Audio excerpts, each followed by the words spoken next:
নমস্কার, কলকাতা টিভি ডিজিটালে আপনাদেরকে স্বাগত। আপনাদের সঙ্গে এই মুহূর্তে রয়েছে আমি অভিক।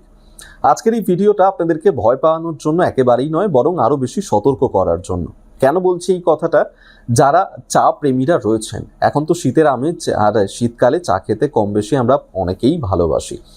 আর সেই গরম গরম চায়ে চুমুক দিতে দিতেই এই ভিডিওটাও দেখে নিন, কারণ আপনাদের জন্য একটা সতর্ক বার্তা রয়েছে যে দীর্ঘক্ষণ যারা ধরুন চা খেতে ভালোবাসেন এবং সেক্ষেত্রে এই চা যদি দীর্ঘক্ষণ রেখে আপনারা খান, তাহলে বেশ কিছু সমস্যার মধ্যে আপনাদেরকে পড়তে হতে পারে। সেটা অবশ্যই শারীরিক সমস্যার মধ্যে দিয়েই আপনারা যেতে পারেন। সেক্ষেত্রে বিশেষজ্ঞরা বেশ কিছু তথ্য এই নিয়ে দিচ্ছেন। কি বলছেন তারা বলছেন যে দুধ চা এবং আদা চার ক্ষেত্রে যদি হয় দুধ চা, সেক্ষেত্রে 15 থেকে 20 মিনিট, এই 15 থেকে 20 মিনিটের পরে যদি আপনারা খান, তাহলে আপনাদের শরীরের মধ্যে অনেকটা বেশি প্রভাব পড়বে।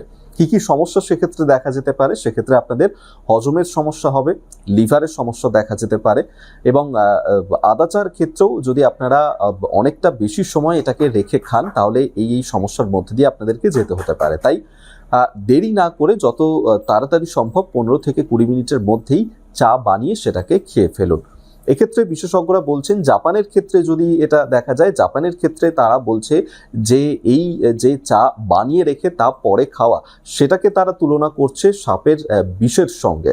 সাপের বিষের সঙ্গে তারা তুলনা করছে। অন্যদিকে চীনও একটি বিষের সঙ্গেই তুলনা করছে এই করে রাখা চা পরে পান করাকে। বিশেষজ্ঞরা তারা একটি তাপমাত্রার কথা এক্ষেত্রে বলেছেন, যেটাকে বলা হচ্ছে যে ডেঞ্জার জোন, এবং সেই ডেঞ্জার জোনটা কি 40 থেকে 140 ডিগ্রি ফারেনহাইট, অর্থাৎ 4 থেকে 7 ডিগ্রি সেলসিয়াস। এই এই যে তাপমাত্রা, তার মধ্যে যদি চা দীর্ঘ সময় থাকে, তাহলে তা অত্যন্ত ঝুঁকিপূর্ণ হয়ে পড়ে।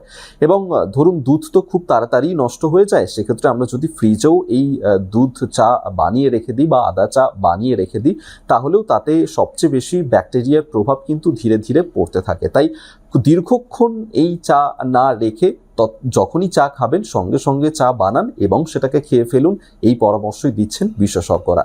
আশা করি বিশেষজ্ঞদের এই পরামর্শ আপনারাও মেনে চলবেন। আর অবশ্যই দেখতে থাকুন কলকাতা টিভির ডিজিটাল।